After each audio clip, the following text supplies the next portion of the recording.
డబ్బు ఉంటేనే స్వార్థ అవుతుందా? అవ్వదు. అవి ఎలాగైనా వస్తాయి. మొదట మనం ఏం చేయాలి? ఒకరి పక్షాన ఒకరు ప్రేమతో అతుక్కుపోవాలి. నాకు కష్టం వచ్చిందనుకోండి, మీరు నా కోసం ఏం చేయాలి? ప్రార్థన చేయాలి.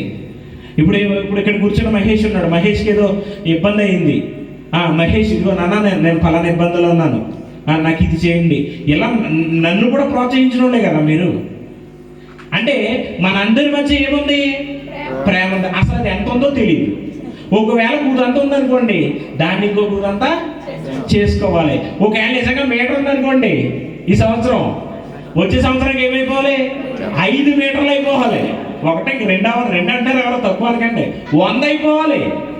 అది కోరుతాడు. ఆ మొదటి క్రియ నువ్వు మరలా నువ్వు చేస్తే నేను నీకు ఏమిస్తానన్నాడు తెలుసా? నీకు నేను జీవవృక్ష ఫలములను భుజింప నిత్తును అన్నాడు. చూడండి, అక్కడ వాగ్దానం చేస్తున్నాడు. ఏమన్నాడు? కింద చూడండి, జయించిన వాడిని దేవుని పరదేశిలో ఉన్న జీవవృక్ష ఫలములను భుజింపనిత్తును. అంటే ఇక్కడ ఏమన్నాడు తెలుసా? నీ హృదయం చల్లబడిపోయింది అనుకో, నీ హృదయం అనగారిపోయి చల్లారిపోయింది అనుకో, ఓన్లీ 500 ఇద్దాం పోలేదు చేసుకుంటున్నారు కదా అనుకుంటున్నారా? నీ హృదయం చల్లారిపోకూడదు.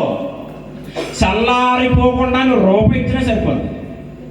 చల్లారిపోకుండా వృద్ధి చెందుతూ పైసా ఇచ్చినా చాలు. అసలు అది ఇవ్వకుండా ప్రార్థన చేసినా చాలు. ప్రార్థనే 10,000 కోట్లతో సమానం. ప్రేమ కలిగిన ప్రార్థన ఎంతతో సమానం? 10 కోట్ల రూపాయలతో సమానం. నువ్వు ప్రేమ లేకుండా నువ్వు ఎంత ఇచ్చినా వ్యర్థం. నా సహోదరుని నిమిత్తం అవసరమైతే నా పీక కోసేసుకున్నా ప్రేమ లేనివాడనైతే నేను ఏమవుతాను? ప్రేమ లేనివాడనైతే నేను వ్యర్థుడని అన్నాడు పౌలు. అవసరమైతే నా సహోదరుని నిమిత్తము నేను ప్రాణం పెట్టి నాలో ప్రేమ లేకపోతే, నా ప్రాణాన్ని సైతం నేను అర్పిస్తే, నేను ప్రేమ లేకపోతే నేను చేసింది వృధా అన్నాడు. మనందరికీ పాట తెలుసు కదా, ప్రేమ